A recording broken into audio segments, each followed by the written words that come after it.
far. First things first, I let some fresh air into the room and aggressively make my bed. And then I obviously must place Olaf, don't mind the car, Olaf in a comfortable position onto his bed. And then I make my way into the bathroom and get my hair out of the beautiful bun that it was in and go ahead and brush through it. And then I go in with this Frizz Ease spray. I have no idea if this does anything, but I'm just gonna try everything I can. Then we have some micellar water just to kind of freshen up my face. And then I go in with this niacinamide serum from Jungglück, and just gently massage that into my face and down my neck before going in with SPF. Very, very important to always use 2 fingers worth of sunscreen every single day, and do not forget your neck. Very important, okay? Then I go ahead and brush my teeth, do some weird exercises while I'm at it. This was completely unintentional, and obviously I cannot forget my Carmex. Then I go in with this KU2 lash serum. Also have no clue if this does anything, but I quite like it. And I have this eyebrow brush thingy-majigger to kind of try to get my eyebrows into one direction. Then outfit change. Did you like that transition? Please tell me you did. And I make my way into the kitchen to make some tea. So today is usually my free day, but this morning I did have a meeting. So I wasn't really that hungry before this meeting, so I just went ahead and made myself this loose leaf tea with ginger and whatnot. These are my water kefir bottles. I will show you in a second how I made these, but I have to burp them every morning, otherwise all the CO2 in it would make them explode. So fun. But I made myself this tea, and I logged on, did some email replying, and then went into a meeting. So as I said, this is my only free day. That's why I decided to film this video today, because every other day I couldn't really show you that much, and I think it would be kind of boring.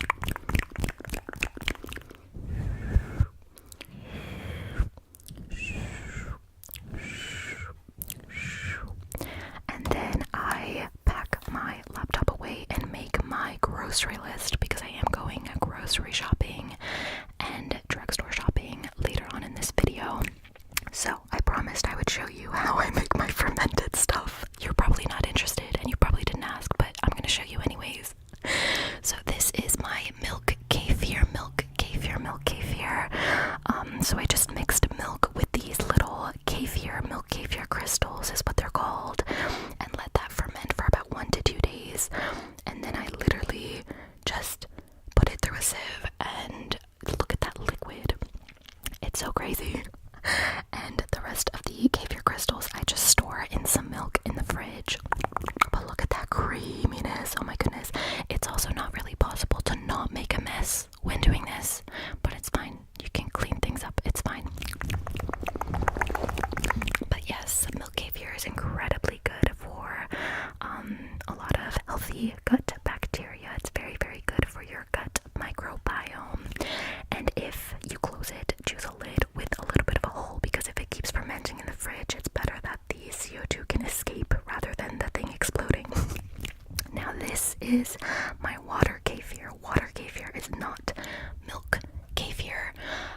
So yeah, I'm gonna show you how the second fermentation works. So you'll need some glass bottles that close, a funnel, and a fine meshed sieve. Again, plastic. It needs to be plastic. And basically this mixture is just water, sugar, kefir crystals, and dried fruit. I love figs and dates, and you can totally reuse these again. And then I just separate the kefir crystals from the liquid. It has been fermenting for about 3 days now. And now it is time for the second fermentation. But before we I'm just making another batch to put in the fridge, so I just mix water and sugar, mix it well until all the sugar is dissolved. And this is what the water kefir crystals look like. They're very jiggly, they're very fun. Mine are called Kevin, you know, for kefir. Kevin, you get it. But yeah, they're basically a symbiotic culture of different types of bacterias, and they create different types of acids, different types of enzymes when they ferment, which is really, really good for your microbiome, for your gut. This is a fermentation lid, so it allows CO2, carbon dioxide, to escape, which is what the bacteria produces, but it keeps in the oxygen, it keeps out the oxygen, so no oxygen can get in, and nothing is like, the risk of, mold is a little bit less. So second fermentation, you can get so incredibly creative with different flavor variations. For this one, I went with basil and lime juice. Give that a good mix. I also love passion fruit, different berries, citrus fruit. Here I'm doing mint and wild frozen blueberries, and just look at the color. Just a second, you'll see it. Just wait for it. Oh, what a beauty. So that's all you need to do. Let these stand for another 1 to 2 days, burping it, so opening the glass in the middle so nothing explodes. And then you'll have this beautiful fizzy drink that tastes just like soda, but it's really, really healthy for you. So now we're making another drink. I'm kind of obsessed at this point. You're probably not interested, but I'm going to show you anyways. We are making kombucha. So again, we have sugar water. This is the SCOBY.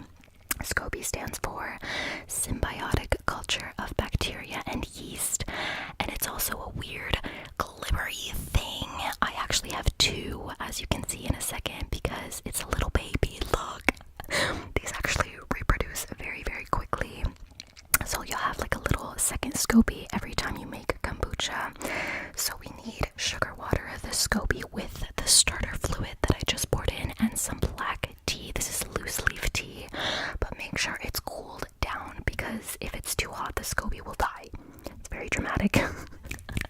So just mix that all together. I forgot to show me just like putting on like a paper cloth and just letting that ferment for like 7 to 10 days.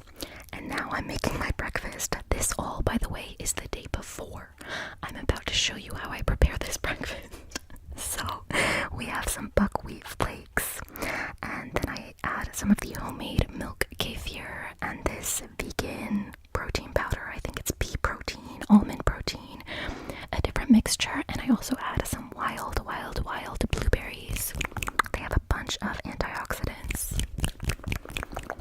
I add some psyllium husk and linseeds for some more fiber, and mix that all up. And again, look at the color. Just look at it.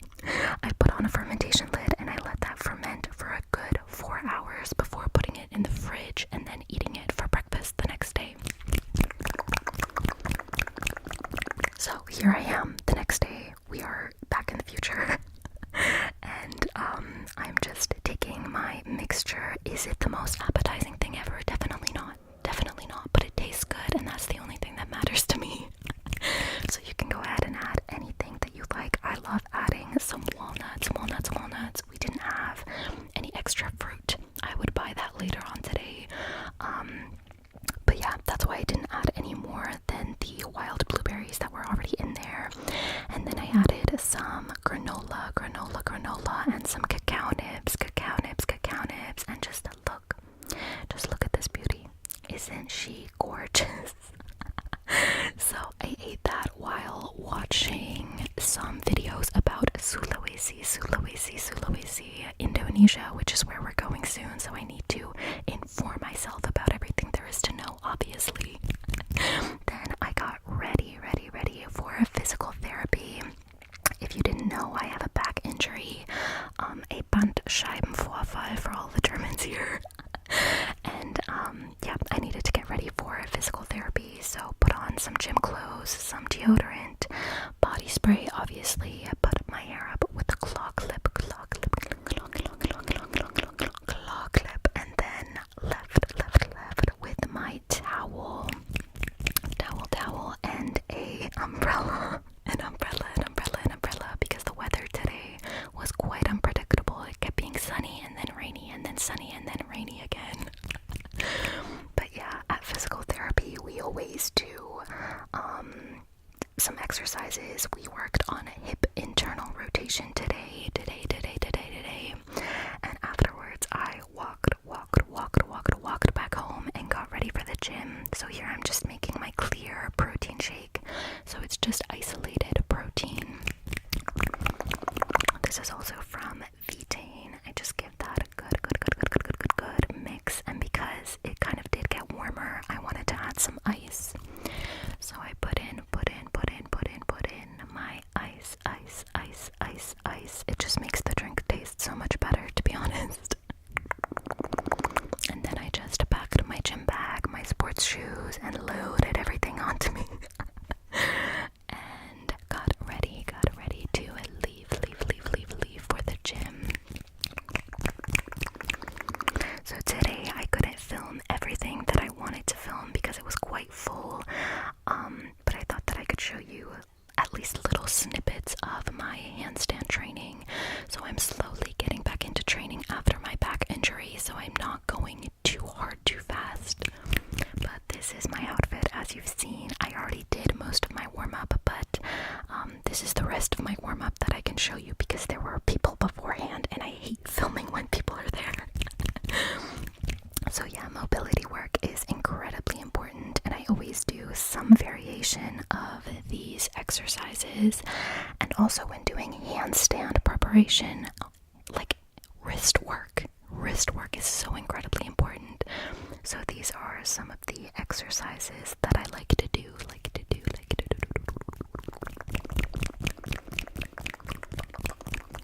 So first thing that I always do handstand training at the beginning of each workout because it's a difficult move and you don't want to have tired muscles because you are going to be more prone to injury that way. But yeah, I finally got my handstand back. It took me a while, but I'm getting there. So I just roll up with this ball and then kind of try to stabilize myself through my fingers and my hips. And now my next goal is to be able to do a straddle press handstand. But yeah, beforehand I just do some strengthening work. So one-armed handstands, would love to be able to hold these like freely without a wall one day. I do these scapular handstand push-ups, I would call them, always mobilizing your wrists in between. And then I do these negative straddles. They're kind of more difficult than they look. So you just go down as far as you can and then you drive back up through hip compression.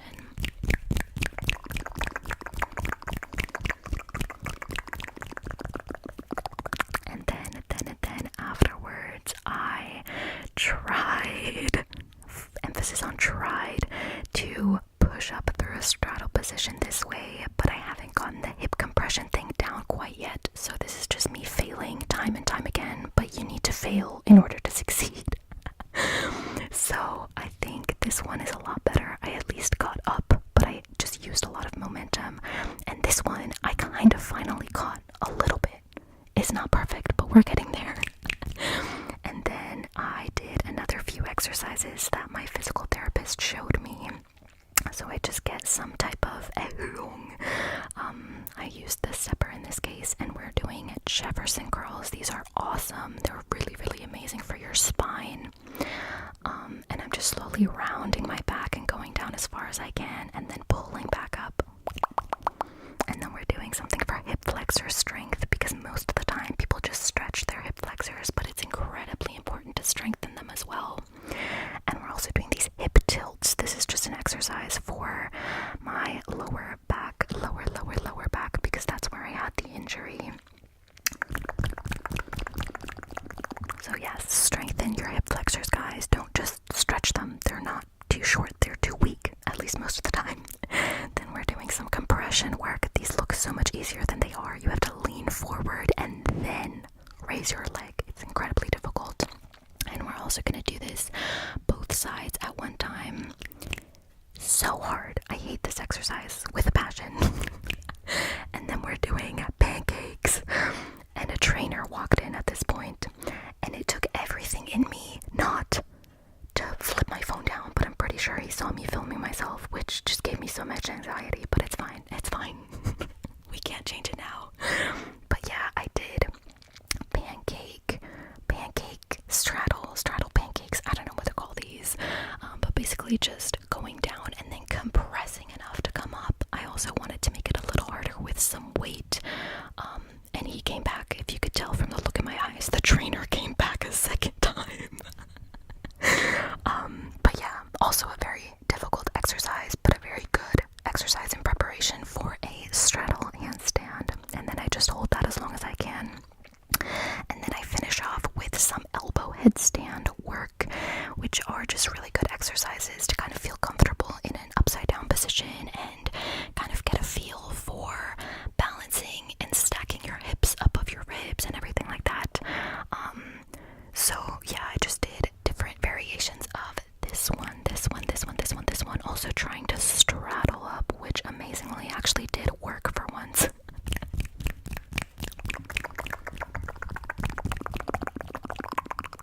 So yeah, if you're trying to get your first handstand, start with head and elbow headstands. It can always help.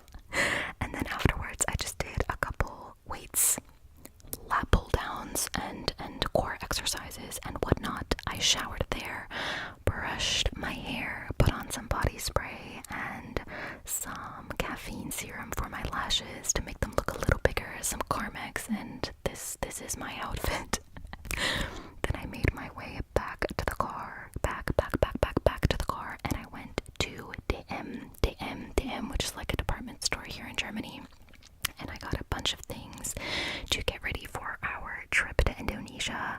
Obviously, the tabs for the dishwasher were not for Indonesia. I got some random things along the way. But yeah, got some Ziploc baggies, some laundry detergent, some bug spray, some disinfectional wipes and spray, some SPF chapstick stuff, and then I went to Aldi and did the grocery shopping for the week. Don't come at me with how much plastic this is. I hate it myself. I do, but they don't sell these individually. So I got some eggs, I got some veggies and some fruit. We needed some more milk. Hold on. Let me just switch the mic over to my other hand. It's slowly falling asleep.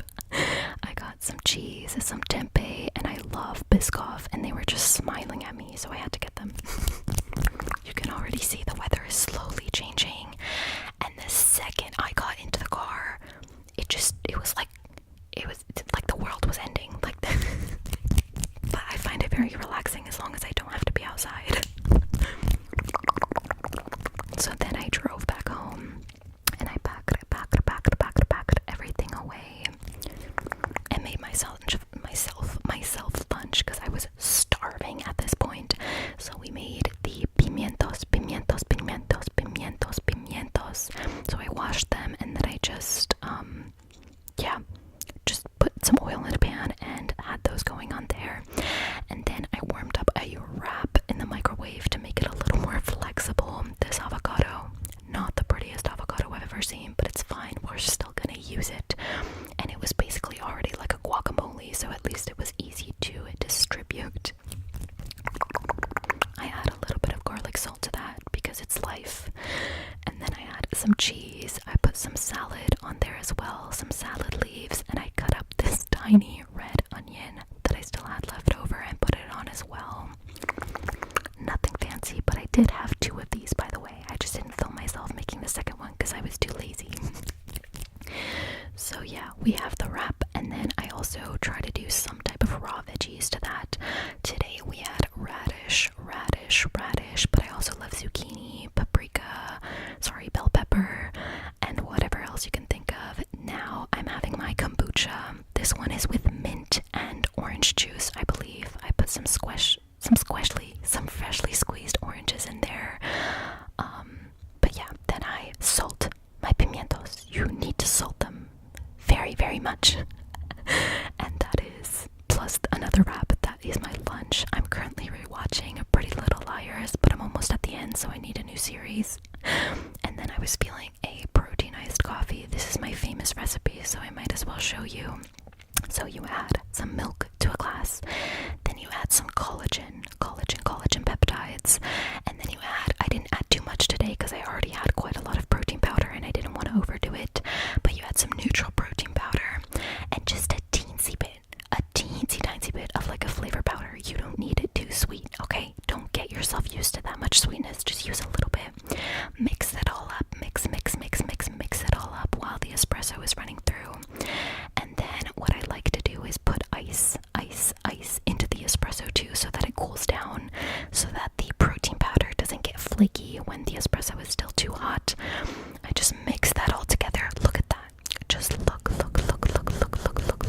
that. Isn't that beautiful? I know it is. You don't have to answer. But I just worked on my thesis now, my master's thesis, which is still going on as I am conducting a study, and it's a lot more time consuming than I thought it would be.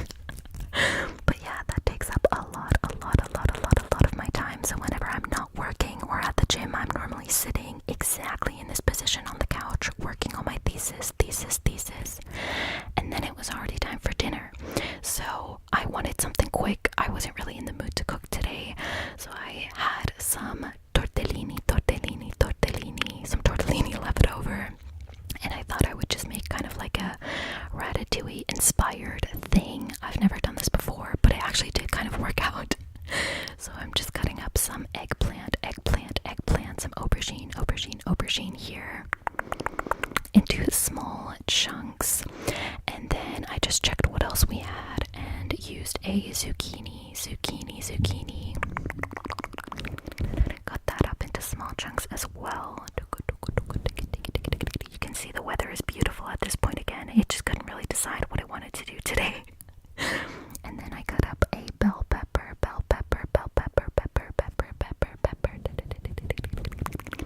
Also into very fine pieces.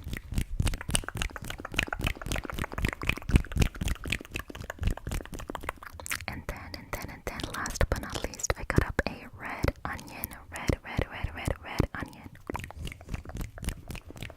Like I said, this is completely, I'm not following a recipe. This is just kind of what I had on hand. I had some tomato paste and also some canned tomatoes. Very, very good for you. And then I added some like whipped cream, but fat reduced whipped cream. It only has like 7% fat. I don't really care, but this is my method. You're welcome. This is my method to get all of it out. Try it out sometime. Just make sure no one's around to see you. Then I put in some vegetable bouillon and some paprika, at least what we had left of it, and chili powder, and some crottin de Provence, some herbs, and some garlic, or at least what we had left of it. And I mix it all together into this sauce. It looks kind of gross, but it tasted really good. I added the tortellini.